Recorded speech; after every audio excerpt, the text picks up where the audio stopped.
vamos a ver dos modelos sobre el sentido, o podemos decir sobre el significado, el contenido. Vamos a ver eh, después de en el próximo módulo, en el 3, la enunciación, a la que vamos a definir como el modo de decir. Hay un nivel de sentido que es con cómo se dice el contenido. Bueno, en esta unidad vamos a ver unos modelos que hablan del contenido, del enunciado, no de la enunciación. Eh, eh, en general, si dijimos, digamos, que el discurso era distinto a la suma de las palabras que lo formaban, de los signos que lo formaban, era distinto a la suma de las frases, es porque hay una unidad de sentido que es autónoma, que es diferente de todo eso. Bueno, también dijimos que el discurso, el sentido tiene que ver con el texto más el contexto, y acá vamos a estar ahí en el límite. En realidad, la primera teoría y la segunda es una derivada de esta. Me digo que esa idea del contexto la toma con pinzas, porque en principio parece como una teoría para ver el sentido del, del texto en sí mismo, ¿no? Una teoría inmanente, no se sale del texto. Eh, bueno, y en principio va a seguir siendo fiel a esa idea, lo que pasa es que la va a modificar un poquito en la medida que el texto puede ampliarse y el contexto pasar a ser forma del texto. Es decir, hay veces que para entender el sentido no me alcanza lo que quedaría limitado al texto. Bueno, más allá de esta discusión que no nos hace falta entrar en ella, digamos, lo que vamos a ver es un modelo sobre la estructura básica de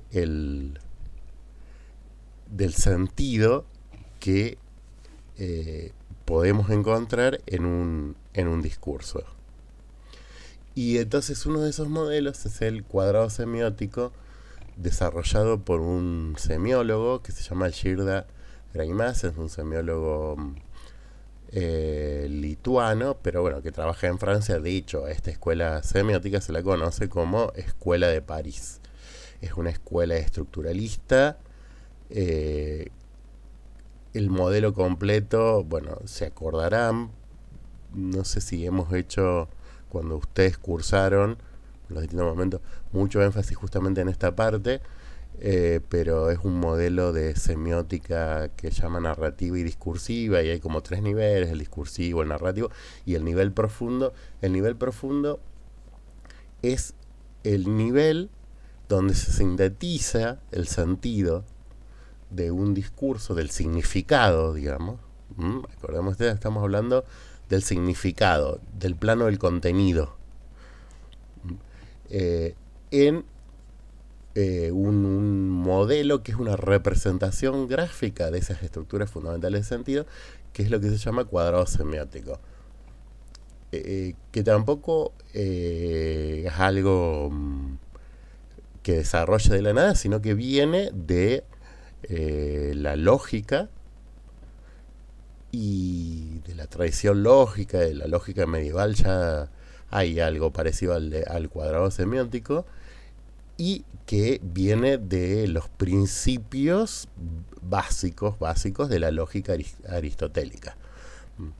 Ese es alguno de sus cuestionamientos fundamentales, ese modo de entender el sentido a partir de esas premisas muy básicas de la lógica aristotélicas, muy anclados en una tradición occidental y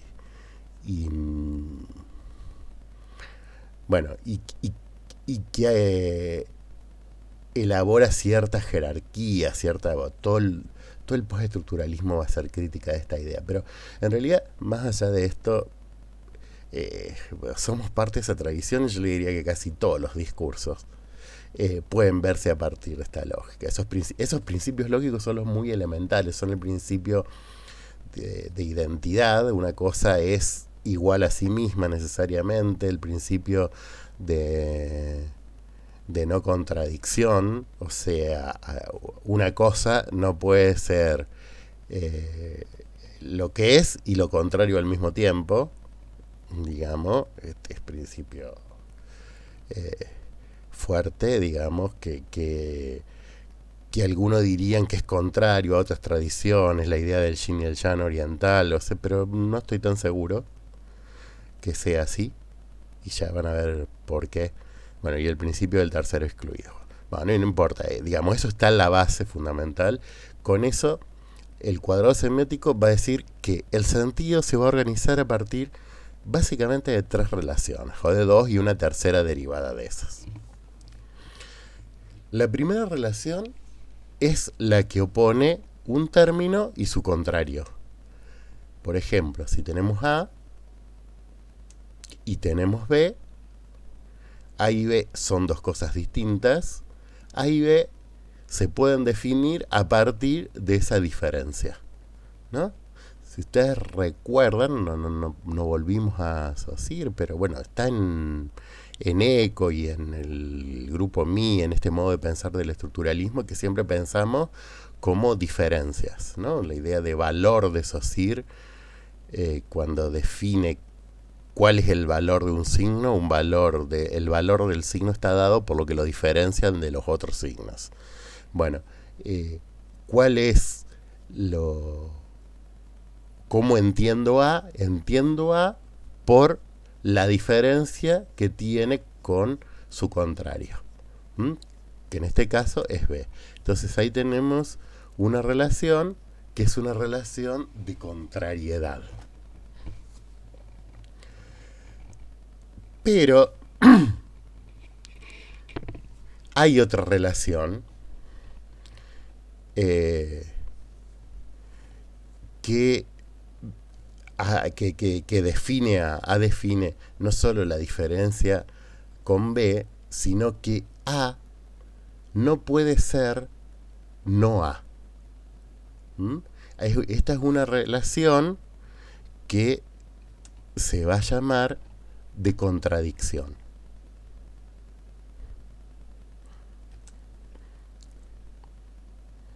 Como ven, esto es lo que yo le decía, que no sé si es tan diferente cuando oponen a la lógica oriental del yin y el yang, porque A y B, en el cuadrado semiótico, que son los que son contrarios, pueden coexistir. Lo que no puede coexistir es A y no A. Alguien no puede ser A y no A la vez.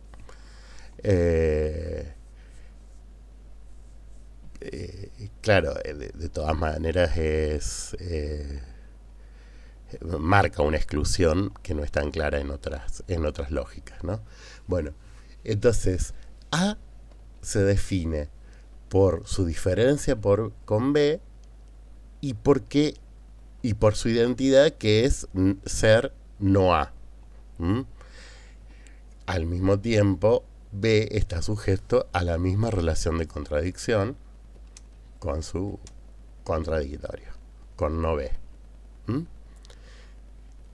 Y entre no B y no A hay una misma relación de contrariedad, una relación del mismo tipo que la que hay entre A y B.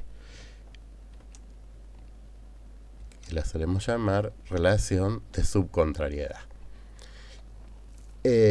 Para terminar y que esto sea un cuadrado, nos quedan las relaciones verticales, la relación entre A y no B y entre B y no A.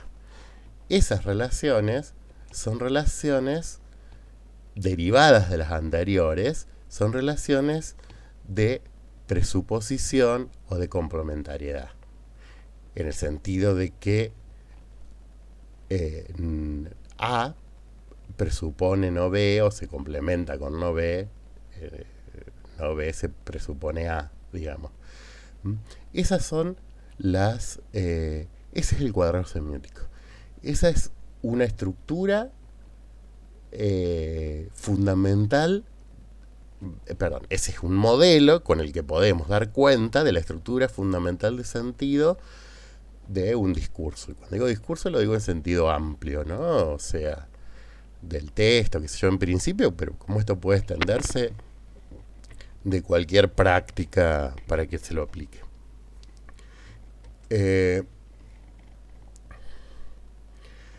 Por ejemplo, en lugar de usar A, B, si usamos masculino y femenino, entre masculino y femenino hay una relación de contrariedad, hay una relación de subcontrariedad entre no femenino y no masculino, hay una relación de contradicción entre masculino y no masculino, o entre femenino y no femenino, y hay relaciones de presuposición entre masculino y no femenino, o entre femenino y no masculino. Hay una diferencia en el autor que van a leer ustedes, que es una síntesis más o menos fácil de esta parte, porque pueden encontrarlas muy, muy complejas, digamos. En la teoría, Greimas trabajó más de 30 años y se siguió, y por lo tanto se sigue complejizando, pero no es lo que nos hace falta.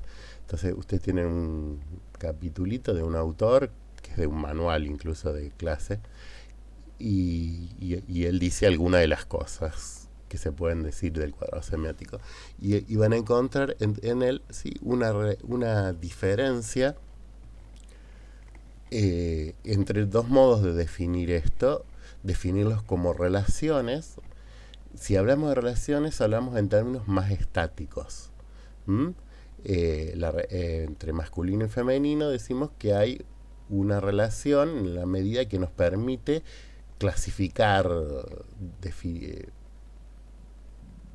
diferenciar, ver un mapa. O sea, el cuadrado semiótico podría ser, tal caso, un mapa. En cambio, hablamos de operaciones. Sí, sobre el mismo cuadrado semiótico lo que vemos lo vemos de manera dinámica. Vemos transformaciones. Por ejemplo, acá tengo otro, el de vida-muerte, y digo, nos permite ver qué sé yo, en una narración, por ejemplo, una persona está viva, se pelea con alguien, le clavan un cuchillo, agoniza y muere. O sea, cuando le clavan el cuchillo pasa a haber una operación de negación de la vida, y a partir de la cual pasa una implicación hacia la muerte.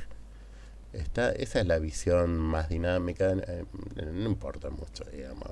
En la medida que el texto sea dinámico, exprese cuando es un texto narrativo, un texto argumentativo, cuando hay transformaciones, vamos a ver, el cuadrado nos sirve también para ver esas transformaciones. Esa es la única diferencia. No es tan importante tampoco ir marcando que es una operación o que es una relación, digamos. Otra...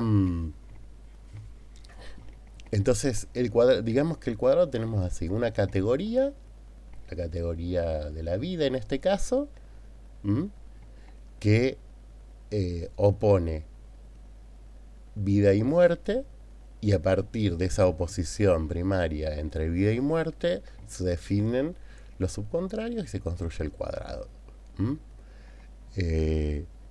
Podemos complejizarlo un poquito más.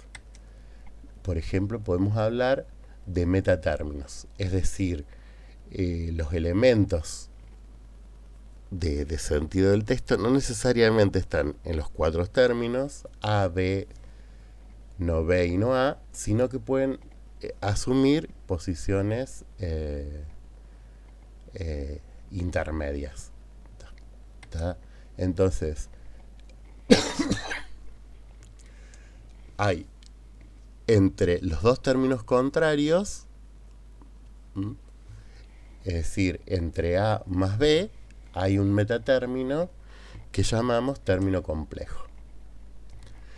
Entre los dos subcontrarios hay otro metatérmino que llamamos término neutro. Entre A y no B hay otro metatérmino que constituye la deixis positiva. Esto de deixis positiva y negativa ya lo vamos a ver cuando vemos cómo nos sirve también el cuadrado semiótico para expresar la axiología, o sea, los valores del discurso, digamos una ideología. Entonces tendríamos también esos 4 términos. En principio, entre A y no B no hay metatérmino, pero en alguna de las extensiones de la teoría lo pueden llegar a encontrar. O sea, la tradición de Greimas y sus seguidores más inmediatos, Floch, Fontanich, cualquiera de ellos, dirían que es una relación prohibida. No hay ningún metatérmino entre A y no A, porque justamente sería anular el principio de no contradicción. O sea, de que alguien puede ser algo y lo contrario al mismo tiempo. Si hay algo ahí es porque alguien es algo y lo contrario al mismo tiempo.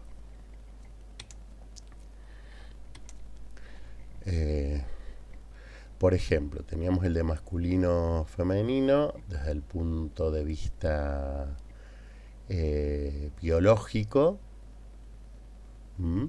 Digamos que podríamos encontrar entre masculino y femenino hermafrodita como término complejo, o sea, quien posee los dos sexos, y como asexual entre como término neutro, sea el que no posee sexo, qué sé yo, las amebas, las bacterias, que todos tienen reproducción asexual.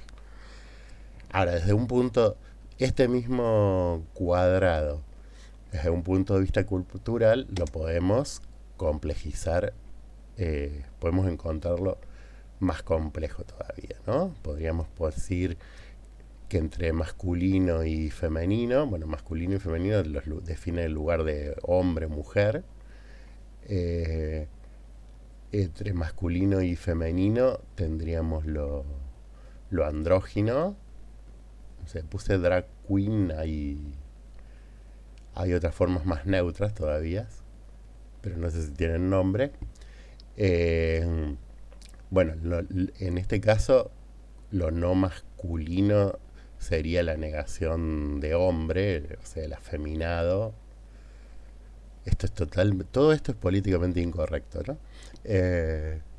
La negación de hombre sería el marica o algo así, la de la mujer sería la machona.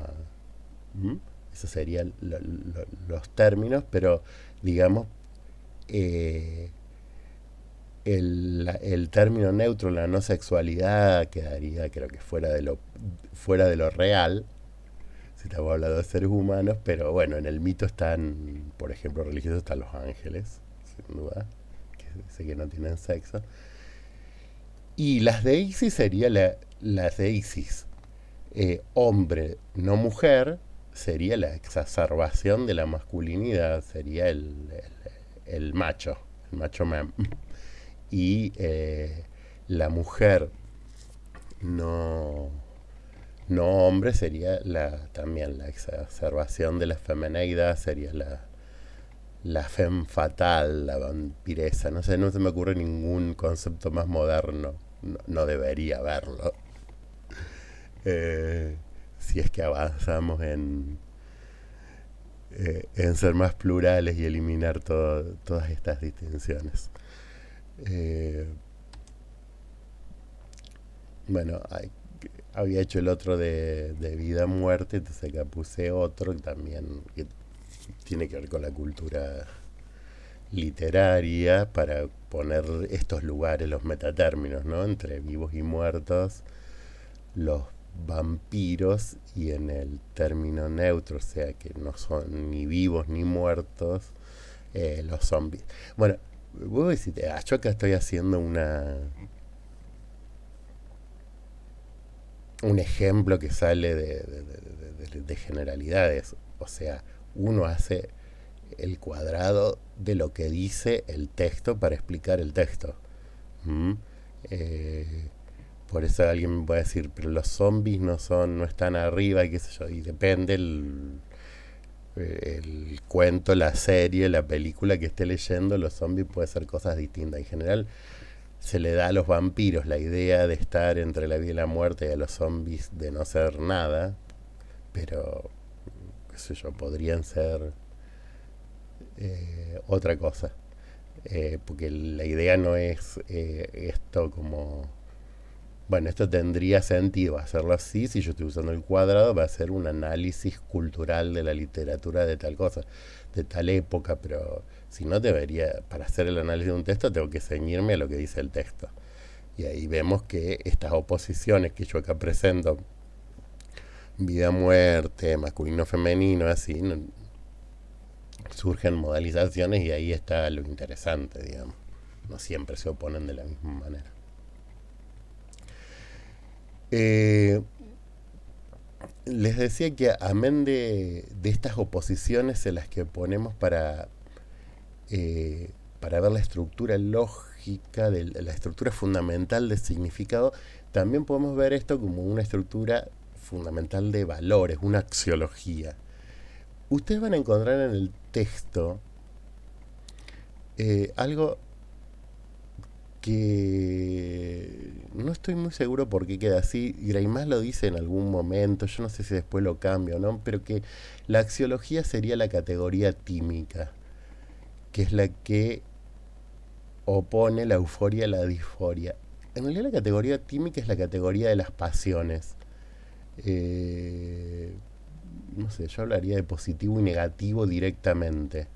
Pero bueno, no importa. Cuando hablamos de axiología, lo que estamos hablando es de la representación de valores en el cuadrado semiótico. Es decir, la configuración de lo que queda del lado de la deísis positiva y de la deísis negativa. Lo que yo digo que la axiología puede ser de distinto tipo, digamos, hay una axiología moral, que es la que opone bueno a malo, una estética que opone lindo a feo, una morfológica que opone conforme a deforme, y una tímica que opone eufórico a disfórico, o tímica o pasional, como quieran llamar, tímica, es eso mismo. Eh, Qué sé yo, eh, amor-odio sería eufórico disfórico. eh, Altruista egoísta sería bueno malo. ¿Mm? Pero bueno, lo que importa acá es digamos, era ver que es que el cuadrado le sirve para esto, y es fundamental. eh, yo no me acuerdo, nosotros en la materia vemos una unidad de ideología donde después vemos cómo se junta esto. Yo no me acuerdo si quedó, me parece que no quedó en el programa este sintetizado. Pero bueno, acá tienen una forma interesante de reconstruir eh, la ideología, al menos en este primer nivel de axiología, de cuáles son los valores que quedan del lado de lo positivo y lo negativo. Lo de positivo y negativo a la izquierda y la derecha es por convención, o sea, y acuérdense que ustedes están viendo lo... Yo acá estoy haciendo una generalidad, usted que el altruismo quede en la deixis positiva va a depender del texto, qué sé yo. Un, un texto que sea, eh, no sé, cómo hacerte millonario sin que te importe los otros, seguramente los valores se van a organizar de manera inversa a lo que yo dije recién. O sea, por más que se entienda que es políticamente incorrecto, encontrarán montones de discursos donde eso aparece, posiblemente no de manera tan explícita. Eh, Otra cosa importante para el cuadrado, para ver el cuadrado, nosotros hablamos de que eran tres relaciones y específicamente hablamos de la implicación, ¿no? Que el término contradictorio implica al contrario, pero siempre y cuando estemos dentro de una categoría, de una misma categoría. Por ejemplo, acá tengo un cuadrado cuyo eje semántico principal dice obediente, desobediente. Está el no obediente, que es el rebelde, y el no desobediente, que es el sumiso. Bueno, esta es una cosa que creo que no dije. Por definición acá va no, esto es no obediente, eh, en el texto mismo que estamos analizando o en nuestro idioma, aunque el texto no lo diga, puede haber una palabra que quiera decir no obediente en el sentido que lo trata el texto. Por eso acá dice rebelde. Eh, Ahora, ustedes no se desesperen por encontrar esta palabra, de la misma manera que no se tienen que desesperar por encontrar los metatérminos. O sea, cuando están, están, ¿no? Y si no lo si no encuentran una palabra, acá ponen no obediente y se terminó el problema. Y si hay alguien que se ocupa, por ejemplo, en esta oposición, pero no encuentran la palabra, no, no importa, ponen ahí lo que esté en el texto, digamos, los actores, las circunstancias, lo que haya, sin necesidad de ponerle una etiqueta. ¿Mm? Eh, y cómo trabajar con esto, lo voy diciendo ya, no hay mucha ciencia, diccionario. Diccionario de sinónimos, de antónimo, buscar sinónimo, antónimo de los sinónimos, no es la adecuada, buscar otra. Y bueno, siempre teniendo en cuenta que hay, es probable que uno busca una palabra en un diccionario, por ejemplo, busca antónimo, tiene 50 antónimos, y es probable a veces que entre esos 50 no esté justamente el término que es el contrario del que ustedes están poniendo. No, no está el término que tiene el sentido que ustedes quieren. Entonces, bueno, a seguir buscando, empezar a buscar sinónimos del término original y antónimos de ese sinónimo, cambiar de diccionario, algo que es muy fácil hoy, antes era muy complicado, pero ustedes en la web tienen montones de diccionarios disponibles. Eh, bueno, eso es una cuestión práctica. Si cambiar de idioma, cuando no encuentran un término, pasen a uno de los idiomas cercanos, no sé, al inglés, al francés, y empiecen a buscar ahí los sinónimos en inglés. ¿Mm? Eh, bueno, y tampoco se desesperen, pueden. Lo importante es que encuentren el contrario. Lo otro, si no lo pueden nombrar y les queda como no, no importa. Eh, bueno, entonces decíamos cuando hay una misma categoría semántica.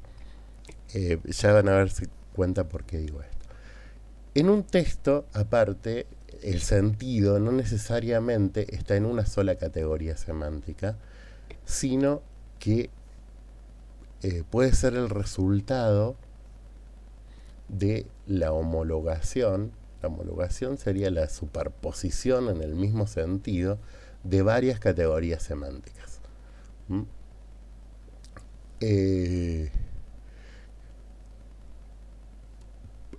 eh, por ejemplo, acá podríamos un texto podría superponer esto, ¿no? La idea de obediente, desobediente, sumiso, rebelde, se le superpone otra categoría que es la de exitoso, fracasado, el no exitoso que sería el frustrado y el no fracasado, no sé, debe haber una palabra, no fracasado es el que vive una vida bien, pero ahí, que no se destaca, que es lo que sería una vida media, una vida gris. Bueno, eh, la superposición, justamente la homologación de esas categorías es bastante... eh, avanzamos mucho más a ver la axiología del discurso, porque ahí podemos ver ya no como la de Isis, de la relación, ¿no? Donde aparece la persona integrada a la sociedad, ¿m? En la de Isis positiva, que es el que logra tener éxito o llevar la vida aceptable, y al marginal, que es el fracasado o el frustrado. Ahora, vuelvo a insistir, esta axiología surge a partir de esa homologación, porque si yo no tengo eso, por ejemplo, eh, fíjense, eh, el eje de la derecha, donde en teoría representa en general la deísis negativa, puede ser, puede ser una deísis positiva. ¿Mm? Si yo estoy hablando, no sé, del, y puede implicar el éxito acá, si estoy hablando de la carrera de un rockero. O si, o puede ser la deísis positiva si estoy hablando de un revolucionario. ¿Mm? Ahora, cuando está homologado de esa manera, bien, ya, o sea, la axiología del texto es clara. ¿Mm? Usted, esta,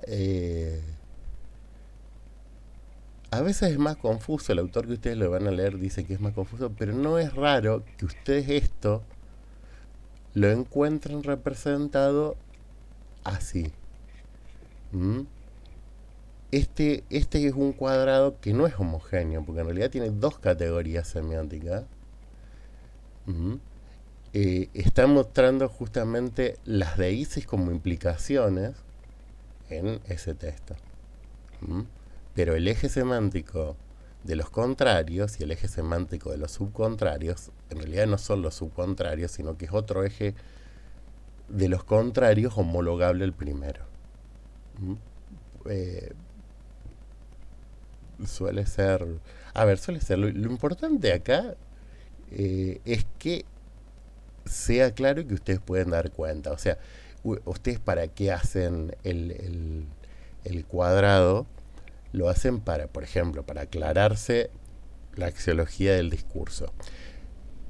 Pero para aclarar el sentido total del discurso. Entonces, ustedes, como esta es una representación gráfica, ¿qué van a ir haciendo para que todo esto quede más claro? Y, por ejemplo, ubicar en este cuadrado actores. ¿Mm? No sé, acá está Pedrito, está María, y acá está Esteban, que decía, ¿para qué voy a estudiar? ¿Para qué esto? Y terminó siendo un frustrado, qué sé yo, dice el texto.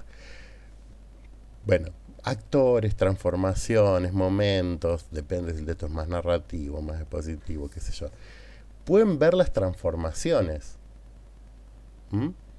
Las transformaciones, o sea, cuál es el camino, seguramente, digamos, los textos que son más coherentes y que tienen claridad ideológica, con, no estoy diciendo que compartimos eso, sino que la ideología que sustenta es clara, va en un sentido preciso, marcan también un recorrido, no sé, marcan seguramente cómo alguien eh, llega al éxito, ¿no? Si este es el camino, el camino va del fracaso al no éxito para después llegar al éxito, o del fracaso al no fracaso para después llegar al éxito. eh, eh, qué sé yo. eh, mm, Primero no hacía caso a nada, después cuestionaba con sentido hasta que aceptó el mundo y ahora es un multimillonario exitoso. Bueno, este es el primero de los dos modelos que vamos a ver. Después, antes de subirle el práctico, vemos si vemos alguna aplicación más. Pero dejo acá y le para hacer el otro modelo.